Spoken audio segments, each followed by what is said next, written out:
संगीत, मैं तुमसे बहुत प्यार करती हूँ, तुम्हारे बिना नहीं रह सकती, आई लव यू। ये शब्द कहानी की शुरुआत नहीं, बल्कि आने वाले तूफान की दस्तक थे। क्योंकि सास भी कभी बहू थी में अब ऐसा मोड़ आ चुका है जिसने पूरे घर की नींव हिला दी है। मेहर और तुलसी, जो हर तूफान में एक दूसरे का साथ निभाने का वादा करते थे, अब पूरी तरह अलग राहों पर जा चुके हैं। सबसे बड़ा झटका यह है कि तुलसी अपना घर छोड़कर चली गई है। वह अंगद के साथ चोल में रहने पहुंच गई है, लेकिन किसी को नहीं पता कि इस फैसले के पीछे कितना दर्द था, कितनी रातों की पीड़ा थी और कितनी खामोश चीखें थीं। कहानी वास्तव में शुरू होती है नोना से।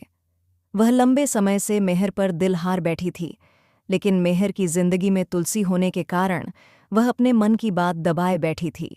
समय के साथ उसका क्रश धीरे धीरे खतरनाक जुनून में बदल गया। एक दिन नोना अचानक खुद को कमरे में बंद कर लेती है। बाहर खड़ी सुची घबराकर मेहर को बुलाने दौड़ पड़ती है। जल्दी आइए, दीदी ने खुद को कमरे में लॉक कर लिया है। मेहर दौड़ता है, दरवाज़ा तोड़ने लगता है। अंदर से आती रोने की हल्की आवाज़ें उसे बेचैन कर देती हैं। जैसे ही दरवाज़ा टूटता है, वह देखता है नोना फांसी लगाने वाली है। मेहर उसे पकड़ लेता है, बचा लेता है।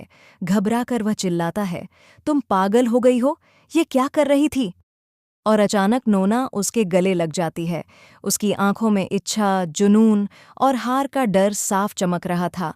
टूटे हुए स्वर में वह कहती है, मैं तुमसे प्यार करती हूँ मेहर, प्लीज़ मुझसे शादी कर लो, तुम्हारे बिना नहीं जी सकती।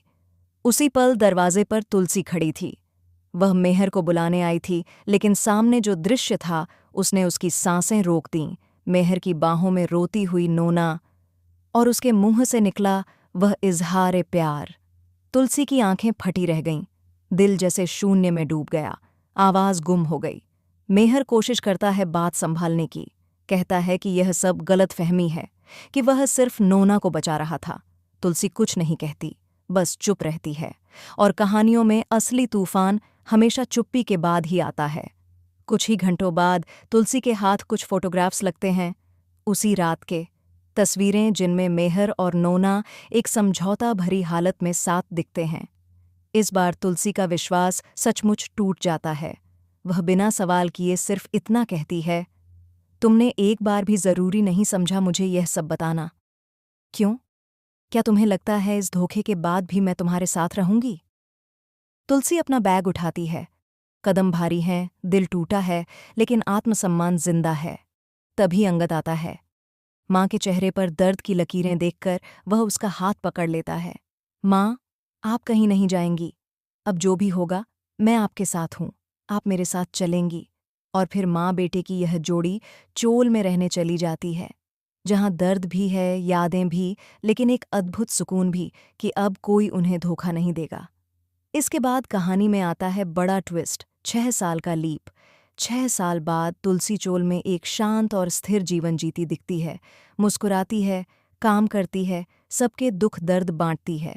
लेकिन रात के सन्नाटे में उसका मन अब भी मेहर को याद करता है।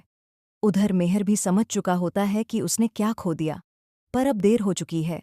दूसरी तरफ अंगद और वृंदा की जिंदगी एक नए मोड़ पर पहुंच गई है। दोनों के ट्विंस हुए हैं। 2 छोटे बच्चों की हंसी ने घर को फिर से रोशन कर दिया है। लेकिन इस हंसी के पीछे भी सवाल, संघर्ष और अनकही कहानियां छुपी हैं। अब बड़ा सवाल है, क्या मेहर और तुलसी की राहें फिर कभी मिलेंगी? क्या सच सामने आएगा, या कहानी एक नए तूफान की ओर बढ़ रही है? कमेंट करके बताएं कि आप आने वाले धमाकेदार ट्विस्ट के लिए कितने एक्साइटेड हैं। और ऐसी ही बड़ी अपडेट्स पाने के लिए चैनल को सब्सक्राइब करना न भूलें। अगर चाहें तो मैं इसे और भी लंबा, dialogue format, screen play style या ट्विटर ट्रेंडिंग मोमेंट की तरह भी बना सकती हूँ।